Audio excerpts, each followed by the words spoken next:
الرجیم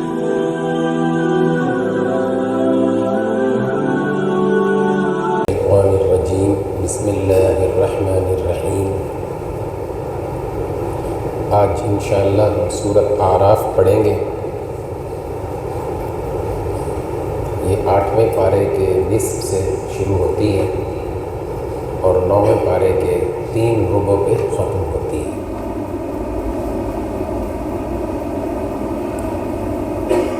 اعراف اس صورت میں ان لوگوں کا ذکر کیا گیا ہے جو جنت اور جہنم کے درمیانی ایک مقام ہے، وہاں ہوں گے۔ ان ٹیلوں کو اعراف کہا گیا ہے۔ اللہ تعالیٰ کچھ لوگوں کو کچھ دیر کے لیے جنت اور جہنم کے درمیان میں رکھیں گے، بعد میں پھر ان کو جنت میں بھیج دیا جائے گا۔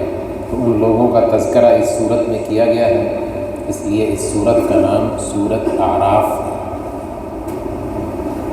اور اس صورت کا جو مرکزی مضمون ہے وہ رسول کی اتباع پر لوگوں کو قائل کرنا ہے۔ مرکزی مضمون اس کا یہ ہے، اور اس کا آغاز بھی اسی خوبصورت پیرائے میں کیا گیا ہے کہ الف لام میم صاد کتاب انزل الیک، کہ یہ کتاب آپ پر نازل کی گئی ہے، تو آپ کا سینہ اس بارے میں بالکل تنگ نہ ہو کہ آپ لوگوں کو اس کتاب کے ذریعے سے ڈرائیے اپنے انجام سے، اور خبردار کیجیے ان کو۔ وَذِكْرَىٰ لِلْمُؤْمِنِينَ، اور مومنین کے لیے یہ نصیحت ہے، یہ کتاب نصیحت ہے۔ اتَّبِعُوا مَا أُنزِلَ إِلَيْكُم مِّن رَّبِّكُم، کہ جو آپ کی رب کی طرف سے آپ پر نازل کیا گیا ہے اس کی اتباع کریں، اس کی پیروی کریں، نہ خواہش کی پیروی نہ عقل کی پیروی۔ انسان کی تخلیق کو بھی اللہ تعالیٰ نے بطور اپنی نشانی اور دلیل کے یہاں بیان کیا ہے کہ وَلَقَدْ خَلَقْنَاكُمْ، ہم نے ہی تمہیں پیدا کیا ہے، ثُمَّ صَوَّرْنَاكُمْ، اور تمہاری خوبصورت شکلیں، ہر انسان کی شکل دوسرے سے مختلف، سبحان اللہ، یہ اللہ تعالیٰ نے پیدا کی ہے، اللہ نے بنائی ہے۔ پھر حضرت آدم علیہ السلام کا تذکرہ ہے کہ ابلیس نے ان کو سجدہ نہیں کیا تھا، اور اللہ سے مکالمہ بھی کیا کہ کیوں سجدہ نہیں کیا، میرا حکم کیوں نہیں مانا۔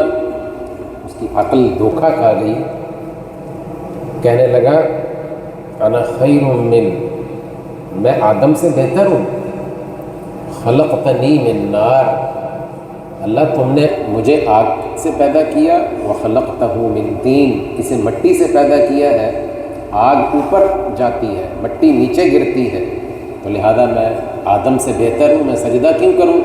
وہ یہ بھول گیا کہ حکم کس کا ہے، حکم تو اللہ کا تھا۔ اللہ تعالیٰ نے اس کو راندہ درگاہ کر دیا۔ بعد میں وہ آدم کی دشمنی پر کمر بستہ ہو گیا، اور آدم علیہ السلام اور ان کی اہلیہ کو جنت سے نکلوایا، اور پھر اللہ تعالیٰ نے آدم علیہ السلام کی توبہ قبول کی، اور وہ خوبصورت الفاظ جو ہمارے ابا اور اماں نے اللہ سے توبہ کرنے کے لیے دعا مانگی تھی، قرآن نے اس کو نقل کیا ہے، اور وہ کیا الفاظ ہیں؟ قالا، وہ دونوں بولے، آدم اور حوا، کیا بولے؟ ربنا ظلمنا انفسنا وان لم تغفر لنا وترحمنا لنکونن من الخاسرین۔ یہ آدم علیہ السلام کی دعا یہ سورۃ اعراف میں ہے کہ اے ہمارے رب، ہم نے اپنے اوپر ظلم کیا، زیادتی کی،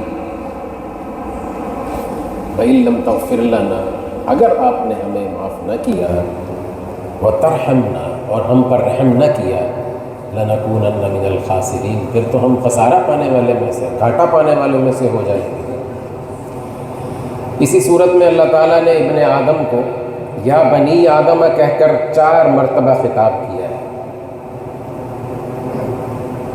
کیونکہ جنت میں شیطان نے آدم اور حوا کا لباس اتروا دیا تھا، اور وہ پتوں سے اپنا جسم ڈھانپ رہے تھے۔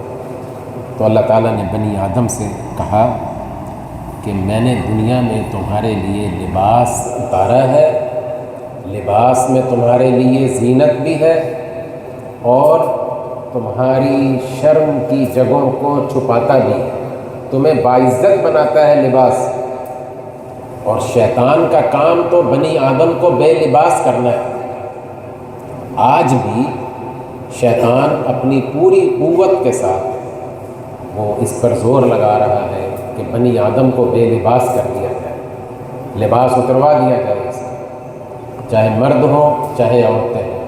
تو بحیثیت مسلمان اللہ نے جو مرد کے لباس کی حدود بتائی ہے وہ ہم مرد پہنتے ہیں، جو عورت کے لباس کی حدود بتائی ہیں وہ عورت پہنتی ہے۔ یہ رب کا حکم ہے، یہ کوئی کسی کی روایت یا کوئی کسی کی دیکھا دیکھی کوئی رسم نہیں ہے۔ تو اسی طرح یا بنی آدم کہہ کر اللہ تعالیٰ نے دوسرا خطاب یہ کیا کہ خبردار شیطان تمہیں فتنے میں نہ ڈال دے، دھوکے میں نہ ڈال دے۔ تمہارے ابا اماں کو اس نے جنت سے نکلوا دیا تھا، اخرج ابویکم من الجنہ، نکلوا دیا تھا۔ اور اسی طرح اللہ نے فرمایا کہ جب تم مسجد آیا کرو نا تو تم اچھا لباس پہن کے آئے، جو تمہارے پاس سب سے بہترین لباس ہے۔ عبادت کرنے جب آؤ تو وہ لباس پہن کے آیا کرو۔ یا بنی آدم خذوا زینتکم عند کل مسجد، جب بھی مسجد آؤ، عبادت کے لیے آؤ تو بہترین اور عمدہ لباس پہن کے آؤ۔ اب کپڑوں سے بو آ رہی ہو، میلے کپڑے ہوں، یا ایسا لباس ہو کہ آدمی کسی باعزت مجلس میں پہن کر جانا گوارا نہ کرتا ہو، تو وہ لباس مسجد میں پہن کر آنا یہ مناسب نہیں ہے۔ اسی طرح آخری یا بنی آدم کہہ کر فرمایا کہ تمہارے پاس میرا رسول آیا ہے، پہلے بھی رسول آتے رہے تو میرا پیغام تم تک پہنچایا ہے رسول نے، اور اس امت میں رسول کے بعد انبیاء کے ورثاء نے یہ پیغام پہنچایا ہے قرآن کی شکل میں، حدیث کی شکل میں، لہٰذا اس کی اتباع کرو، اس کی تابعداری کرو۔ اس کے بعد مختلف قوموں کا تذکرہ ہے کہ انہوں نے اللہ کی نافرمانی کی، ہلاک ہو گئے۔ قوم نوح کا تذکرہ ہے اور قوم عاد کا تذکرہ ہے، قوم ثمود کا ذکر ہے، اور اسی طرح قوم شعیب کا ذکر ہے کہ ان قوموں نے اللہ تعالیٰ کی نافرمانی کی، بڑی بڑی طاقتور ہونے کے باوجود، متمدن اور ترقی یافتہ ہونے کے باوجود ہلاک ہو گئے، برباد ہو گئے، تباہ ہو گئے، دنیا میں بھی اور آخرت میں بھی۔ اور ایک اصولی ضابطہ بیان کیا کہ دنیا کی کوئی بھی قوم وَلَوْ أَنَّ أَهْلَ الْقُرَىٰ آمَنُوا وَاتَّقَوْا، ایمان لائیں گے، تقوی اختیار کریں گے، لَفَتَحْنَا عَلَيْهِمْ بَرَكَاتٍ مِّنَ السَّمَاءِ وَالْأَرْضِ، میں ان پر آسمان اور زمین سے برکتوں کے دروازے کھول دوں گا۔ تو ایمان اور تقوی یہ اللہ کی رحمت اور برکت حاصل کرنے کا بڑا ذریعہ ہے۔ پھر بنی اسرائیل کا تذکرہ ہے کہ کیسے اللہ نے ان پر نعمتیں اتاری اور انہوں نے اللہ تعالیٰ کی نافرمانی کی۔ نبی کریم صلی اللہ علیہ وسلم عالمی نبی ہیں، قیامت تک کے لیے ہیں اور ساری دنیا کے لیے نبی ہیں۔ اس کا ذکر بھی اسی صورت میں کیا گیا۔ کہہ دیجئے نبی، اے نبی، یا ایھا الناس انی رسول اللہ الیکم جمیعا، میں اللہ کا رسول ہوں ساری انسانیت کے لیے۔ آپ سے پہلے کسی نبی نے یہ دعویٰ نہیں کیا تھا۔ ایک شہر کے، ایک قوم کے، ایک علاقے کے، ایک زمانے کے نبی ہوتے تھے۔ آپ ہر زمانے کے نبی ہیں، قیامت تک کے زمانے کے نبی ہیں اور تمام انسانوں کے نبی ہیں۔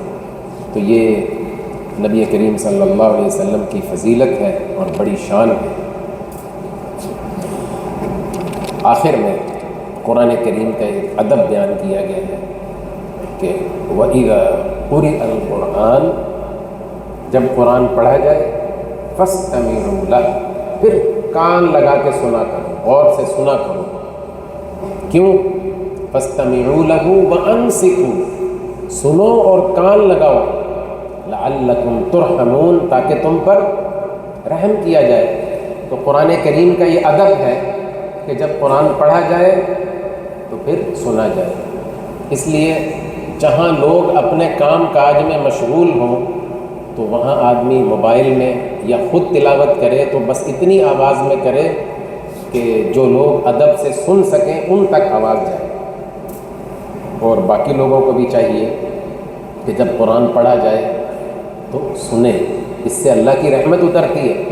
کہ ابھی بھی ہم قرآن فہمی اور قرآن کا معنی اور مفہوم سمجھ رہے ہیں تو ہمارا یقین ہے کہ ہم پر اللہ کی رحمت اترتی ہے۔